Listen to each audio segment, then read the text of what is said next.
state Newton's first law of motion. This is our next class on dynamics. और हमने पिछली class में जो पिछली क्लास करी थी उसमें हमने डायनेमिक्स के पेपर 2 के क्वेश्चंस किए थे. State Newton's first law of motion. इसमें आप क्या लिखोगे, लेकिन पहले देख लेना कि ये क्वेश्चन आपकी बुक जो है रीड एंड राइट वाली बुक उसमें होना चाहिए.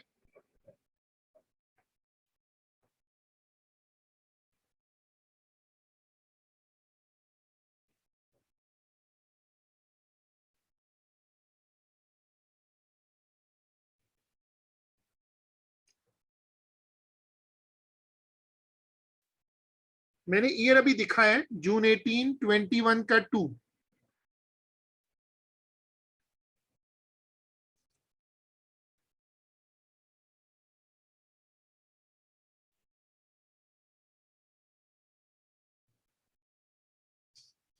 ठीक है, पहले पार्ट में क्या लिखोगे कि an object at rest will remain and at rest, and an object will move, an object in motion will continue to move if there is no external unbalanced force.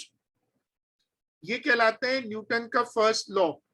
A block of weight 15 Newton hangs by a wire from a remotely controlled aircraft as shown. The aircraft is used to move the block only in a vertical direction. The force on the block due to air resistance is negligible. Air resistance हटा दी है. मैंने अभी जैसे कहा था, इसको पहले जरूर लोकेट करिएगा कि क्या ये क्वेश्चन आपकी बुक में है. अगर बुक में मिल जाए तो उसमें सॉल्व करें. फ्री लूज पेपर पे सॉल्व करने का फायदा नहीं होता. रीड एंड राइट वाली जो बुक है उसमें जरा ढूंढ लें.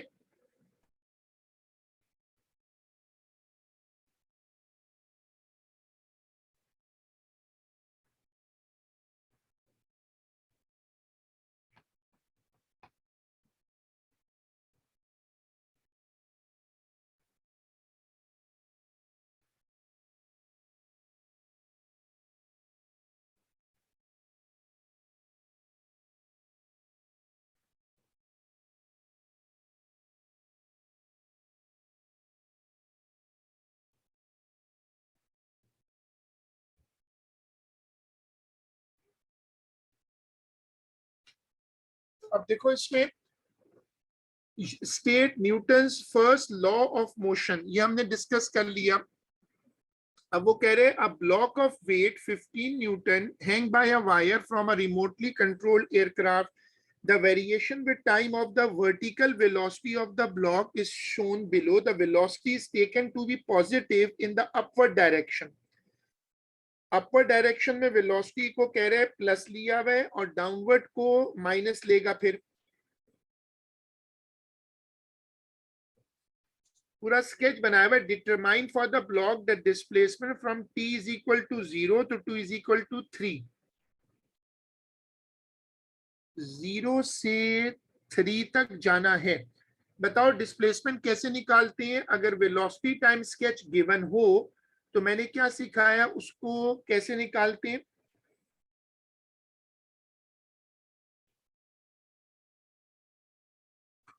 वेलोसिटी का जो पॉजिटिव साइड है वो ऊपर है और नेगेटिव नीचे है.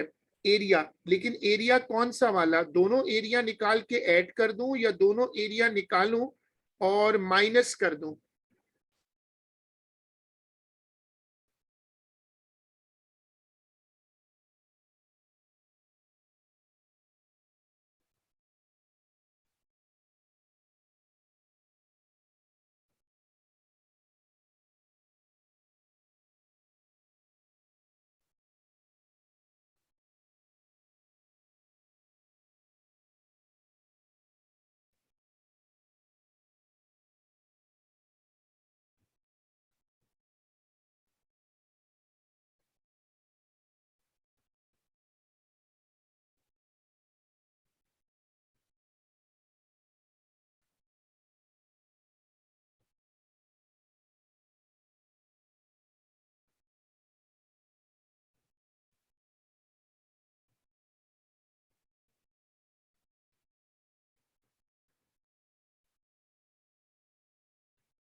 गुड, दोनों एरियाज को निकालो। इसमें दो एरिया निकलेंगे। जब आपको डिस्प्लेसमेंट निकालना हो तो डिस्प्लेसमेंट निकालने का मेथड क्या होता है? एरिया अबव एक्स एक्सिस और एरिया बिलो एक्स एक्सिस को माइनस कर दें।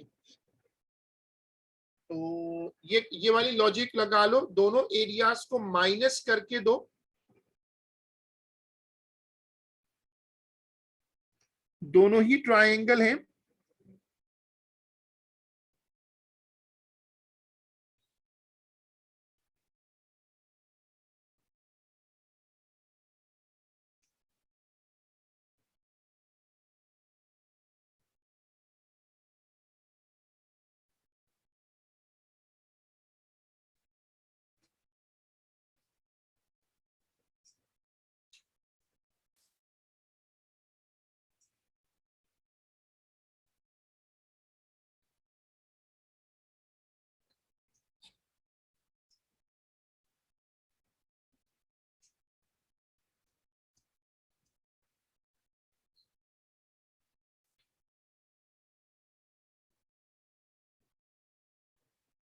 ठीक है, मैंने मार्क भी कर दिया है। दोनों ट्रायंगल्स का एरिया निकालो और उसको फिर माइनस कर दो और फिर मुझे आंसर शेयर करवा दो।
नहीं, दोनों एरियाज, एरिया तो हमेशा प्लस में ही लेते हैं ना।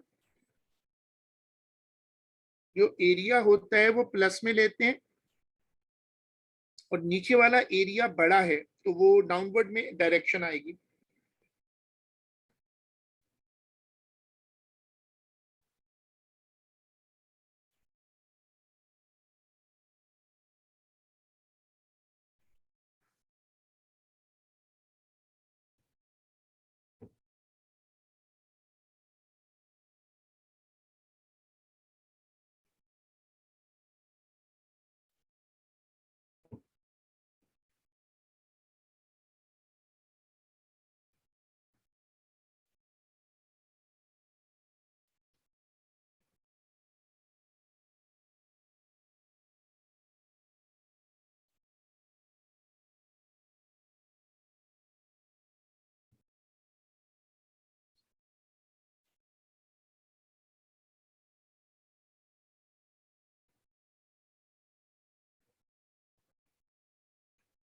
The change in gravitational potential energy from 0 till 3 second, 0 till 3 second में चेंज इन ग्रेविटेशनल डिस्प्लेसमेंट तो आप निकाल चुके हैं।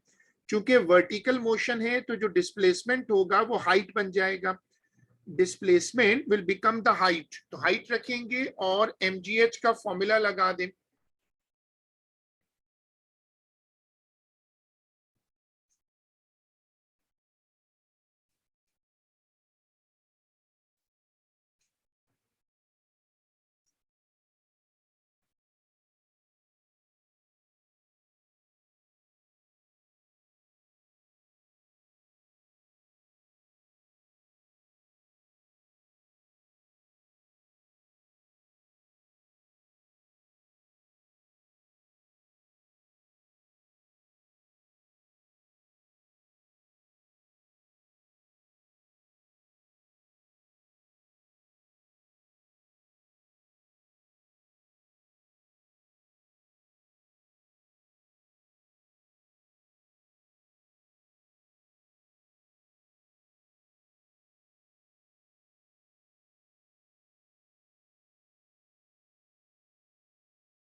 use your answer to B part 2 to show that the tension in the wire at T is equal to 2 is 20 Newton.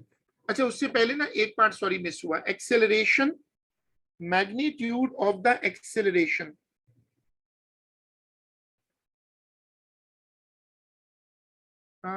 mg में देख लेते हैं. 15 क्या है, ऊपर चल के देख लो ना. 15 इसका, मैंने देखो 15 इसका वेट दिया हुआ है, तो 15 जो है वो पूरा mg है. अभी तो मैंने पूछा था ना कि ये क्वेश्चन बुक में ढूंढ लिया करो और बुक में सामने रखो तो समझ में आ जाएगा. असल में जब क्वेश्चन सामने खुला हुआ हो तो ऐसा में होगा. अब ये बात सही कह रहे हैं शायान, जो कह रहे हैं कि जो वेलोसिटी टाइम ग्राफ्स होते हैं, जो वेलोसिटी टाइम ग्राफ्स होते हैं उनका ग्रेडियंट एक्सेलरेशन होता है. तो इसको ग्रेडियंट से कर लो. स्ट्रेट लाइन है, इस पे 2 पॉइंट्स लो और उसको रख के ग्रेडियंट निकाल लो. कोई से 2 पॉइंट्स ले लो इस स्ट्रेट लाइन पर.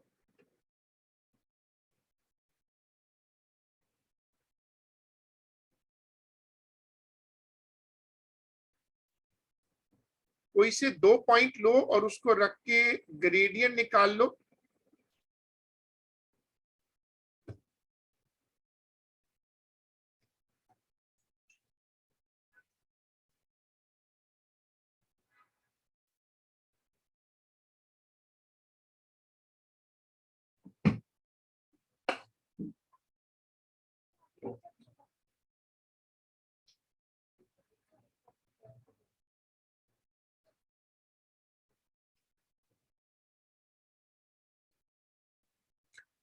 नहीं, अगर आप वो फॉर्मूला यूज करना चाहते हो तो वो भी बनेगा, तो ग्रेडियंट ही ना वो. आप सही कह रहे हो, फॉर्मूला यूज हो सकता है. एक्चुअली होता क्या है कि जब आप फॉर्मूला भी यूज करोगे तब भी वो जाएगा तो इन फॉर्म ऑफ ग्रेडियंट, क्योंकि डेटा भी तो आप ग्राफ से ही लोगे ना. तो ज्यादा बेहतर है कि फिर 2 पॉइंट्स ले लो दूर दूर और उसको रख के ग्रेडियंट निकाल लो.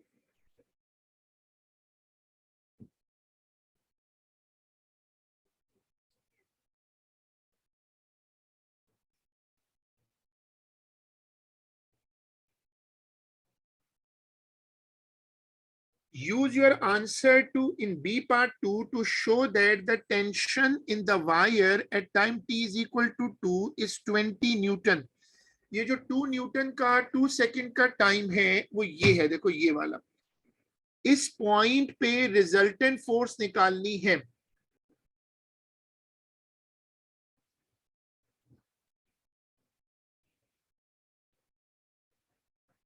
एक्सेलरेशन चूंकि स्ट्रेट लाइन है तो एक्सेलरेशन कहीं से भी ले लो, एक्सेलरेशन सेम है.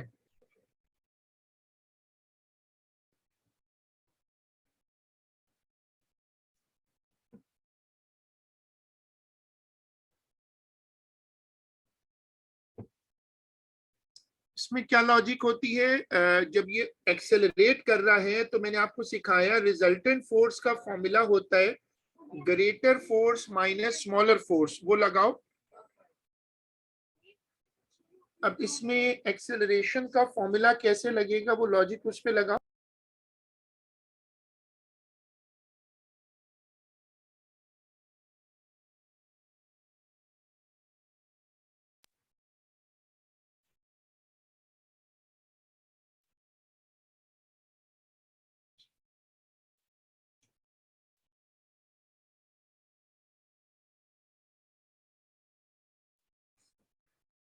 ये ऑब्जेक्ट जो है वो ऊपर की तरफ जा रहा है. जब 2 सेकंड का वक्त था तो वहां 2 सेकंड पर वहां से आगे उसने बोला था वेलोसिटी प्लस है, तो वहां से आगे ये ऊपर की तरफ जा रहा है. एक छोटी सी डायग्राम बनाकर फॉर्मूला वही लगेगा greater force minus smaller force.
The wire has a cross sectional area, ये तो कुछ और आ गया।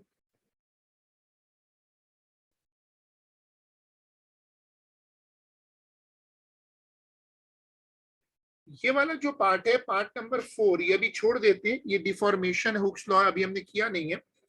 At some time after t is equal to 3, the tension in the wire has a constant value of 15 Newton. State and explain whether it is possible to deduce that the block is moving vertically after t is equal to 3 seconds.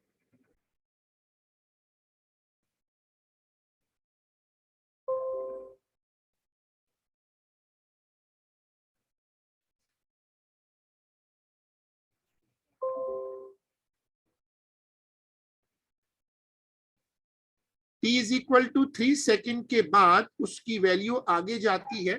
ये t is equal to 3 second है, ball अभी जो object ऊपर की तरफ जा रहा है। क्वेश्चन पढ़ो, कहता है at some time after t is equal to 3, the tension in the wire has a constant value of 15. Tension value constant हो जाए। अब टेंशन की वैल्यू कांस्टेंट होने का मतलब है कि वेट तो वैसे ही कांस्टेंट है। Vertically after 3 t is equal to 3, हाँ इक्विलिब्रियम में आ जाएगा।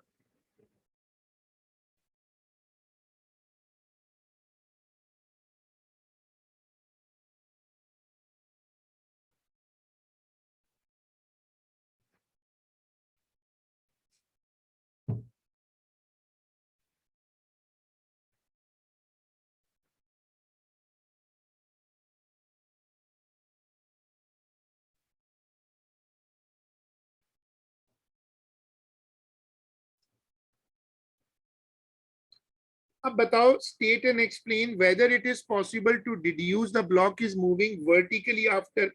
जब इक्विलिब्रियम में आ जाएगा तो फिर एक्सेलरेशन जीरो हो जाएगा। देखो, जब आप ये कह रहे हो कि जो जो वो कांस्टेंट हो जाए 15 न्यूटन पे, देखना ये पड़ेगा कि इसका जो वेट है, अगर तुम सवाल पढ़ो तो इसका जो वेट है वो भी 15 है। तो अगर किसी चीज का वेट 15 न्यूटन हो और ऊपर की तरफ टेंशन वो भी 15 न्यूटन हो, तो फिर इसका मतलब है कि रिजल्टेंट फोर्स जीरो हो जाएगी और एक्सेलरेशन वो भी जीरो हो जाएगा। दोनों चीजें जीरो हो जाएंगी तो स्पीड कांस्टेंट हो जाएगी। बिल्कुल सही। तो ये पॉसिबल है कि वो अभी भी ऊपर जा रहा हो लेकिन उसकी स्पीड जो है वो कांस्टेंट हो जाएगी। तो इट इज पॉसिबल कि वो अभी भी ऊपर जा रहा हो।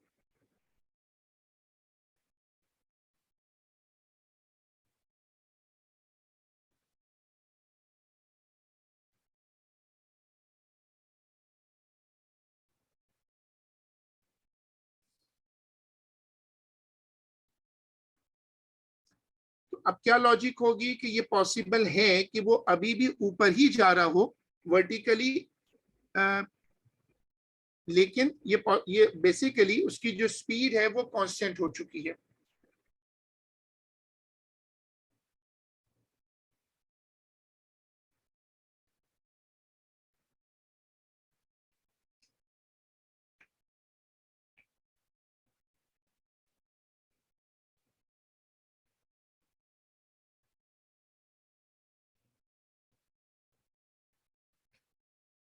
जून 16, पेपर है 21, क्वेश्चन 3। ये वाला ईयर नंबर देखो,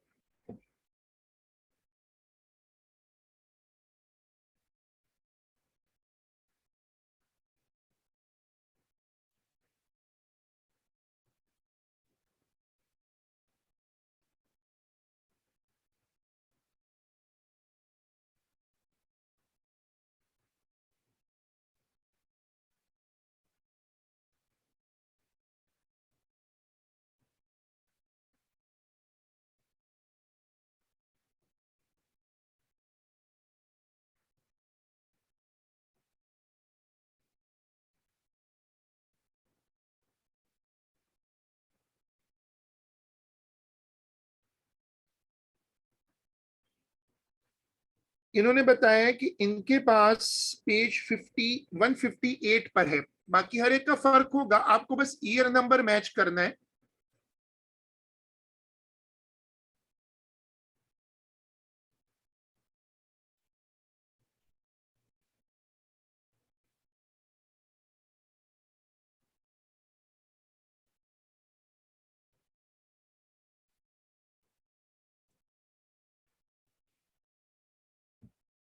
ये वाला क्वेश्चन है जून 16 21 का 3।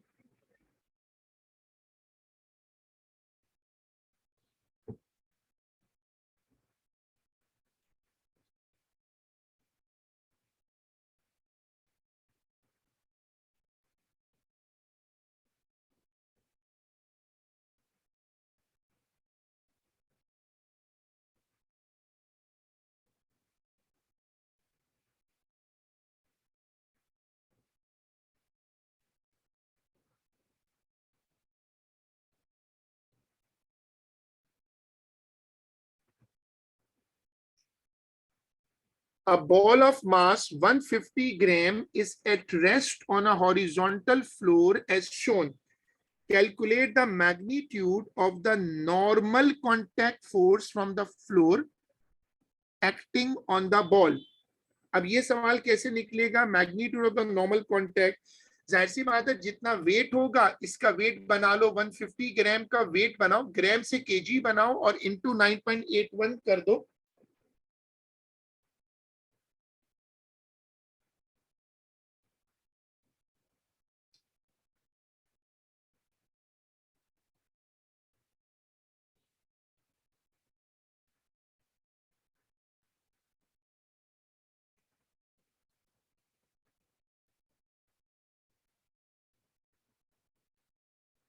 1.47, 1.5, both are fine.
ये जो नीचे लिखा हुआ है एक्सप्लेन योर वर्किंग, ये न्यूटन का थर्ड लॉ मांग रहा है। एक्सप्लेन योर वर्किंग, ऐसे सवालों को सबसे अच्छा तुम सॉल्व करना चाहो तो you should go for examiner reports. Examiner report से बड़ा फायदा होता है क्योंकि उसमें एग्जामिनर पूरा वही कॉन्सेप्ट दे रहा होता है। जून 16 21 का 3।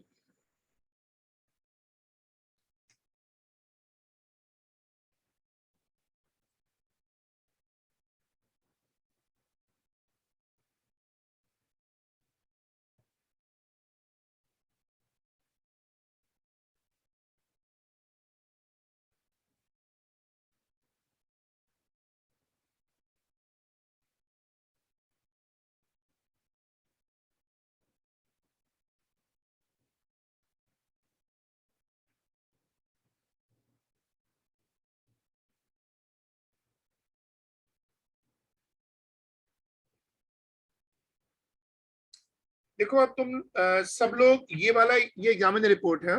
The correct explanation is that the resultant force on the ball is zero and so the normal contact force is equal and opposite to the weight. It should be noted that based on Newton is incorrect because the weight and the normal contact force act on the same body. A widespread misconception was that the normal contact force was the reaction force. ये Newton का third law है जो initially मैं भी सोच रहा था।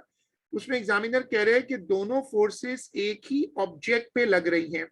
अगर दोनों फोर्सेस एक ही ऑब्जेक्ट पे लग रही हैं तो रिजल्टेंट फोर्स इसकी बेसिस पर आएगी। ये जो मैंने ब्रैकेट बनाई है इसको कॉपी कर लो, ये उस सवाल की एक्सप्लेनेशन है।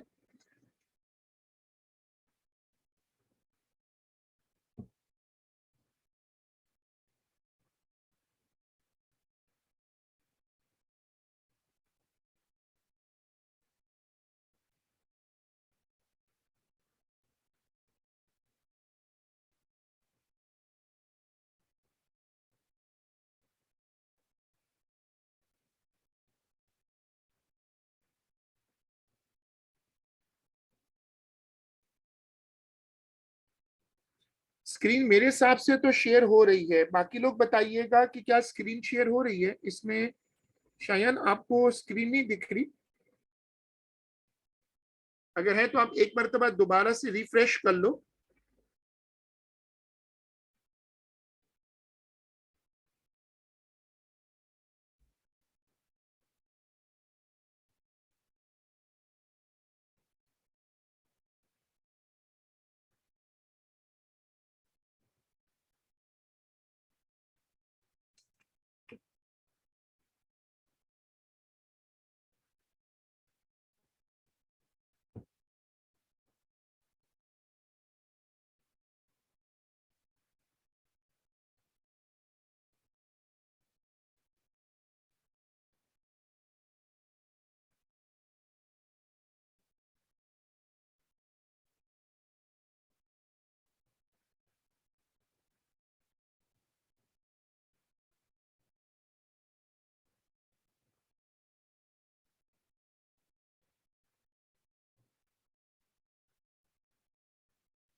Explain your working in part 1, तो आपने एक्सप्लेनेशन देख ली। The ball is now lifted above the floor and dropped so that it falls vertically as illustrated in the figure. Just before contact with the floor, the ball has velocity 6.2 meter per second downward. सही है, velocity की downward direction में value है 6.2।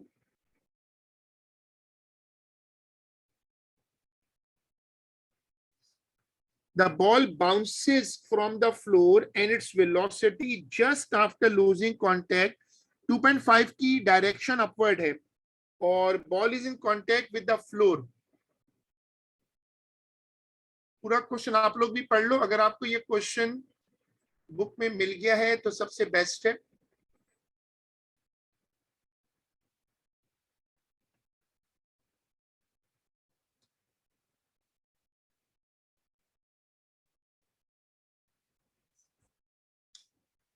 ये u की value है, इसको plus ले लेता हूं, ये v की वैल्यू है, ये माइनस है, और ये t की वैल्यू है।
डेटा बन गया और अब आगे पढ़ो।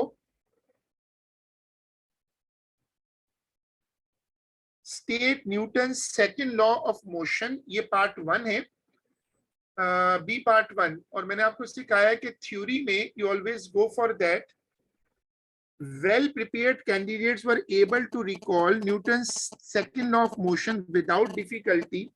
A significant minority of candidates did not appreciate that it is incorrect to state the law as force is equal to mass multiplied by acceleration। वो कहते हैं ये ना लिखें, तो वो क्या था कि force is directly proportional, resultant force is directly proportional to rate of change of momentum। ये definition थी ना, resultant force is directly proportional to the rate of change of momentum। ये आप स्टेटमेंट फिट कर दो।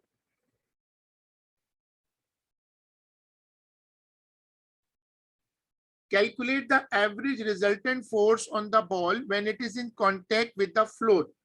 मैंने आपको फॉर्मूला क्या करवाया था, याद होगा, F is equal to delta P upon delta T, यानी M ब्रैकेट में V minus U upon T।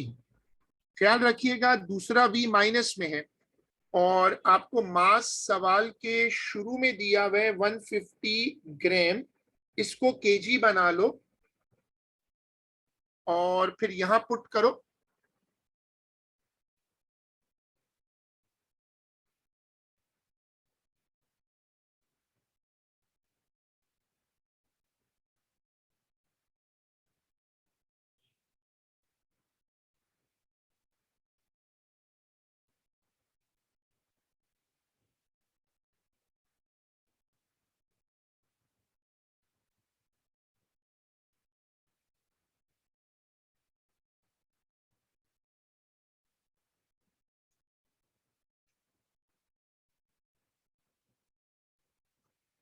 आप कह रहे हो 10.8 है।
State and explain whether linear momentum is conserved during the collision of the ball with the floor.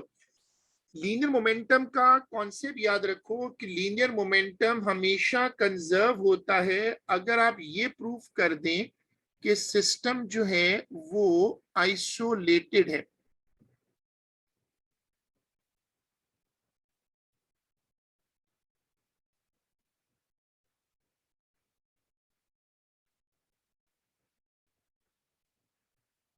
अगर दो objects का सिस्टम आइसोलेटेड हो तो वहां पर लीनियर मोमेंटम जो होता है वो कंजर्व होता है। आइसोलेटेड कैसे चेक करेंगे, ये बॉल यहां आकर गिर रही है इस प्लेट पर जस्ट बिफोर कांटेक्ट और आफ्टर कांटेक्ट, अगर सिस्टम वो आइसोलेटेड होता है जिसमें बाहर से कोई फोर्स ना लग रही हो, अगर बाहर से फोर्स लग रही है तो फिर वो आइसोलेटेड सिस्टम नहीं है।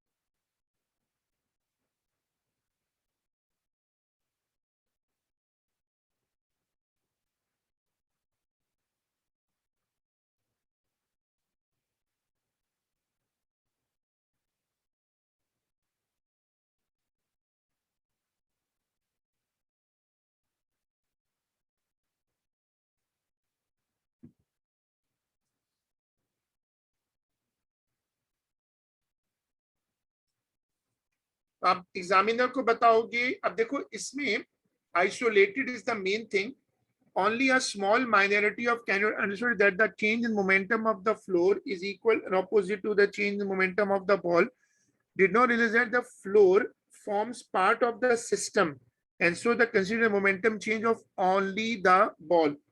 सिस्टम आइसोलेटेड है, दोनों ऑब्जेक्ट एक दूसरे पर फोर्स लगा रहे हैं और उनका दोनों का जो इम्पल्स है वो सेम होगा. मैंने क्लास में पढ़ाया था कि जब दो चीजें आइसोलेटेड सिस्टम में कोलाइड करती हैं तो दोनों का इम्पल्स सेम होता है और ऑपोजिट होता है. चलो अब तुम लोग सीखने के लिए इसमें जो है वो यहां से यहां तक ये ब्रैकेट कॉपी कर लो.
नीचे लिख दो द सिस्टम, उसी के आगे लिख दो the system is isolated.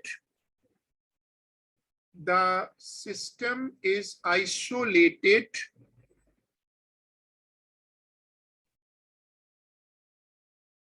so the linear momentum is conserved. लिख दो system is isolated so the linear momentum is conserved.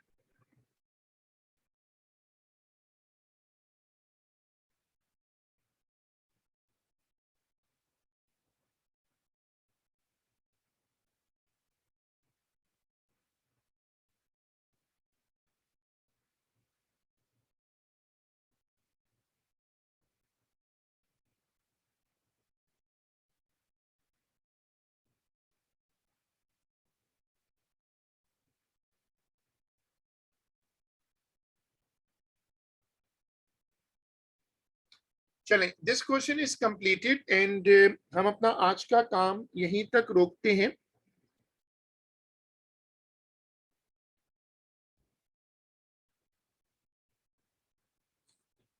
और हम इसको इंशाल्लाह जो हमारी अगली क्लास होगी उसमें कंटिन्यू करेंगे. It's over for today. Thank you. Allah Hafiz.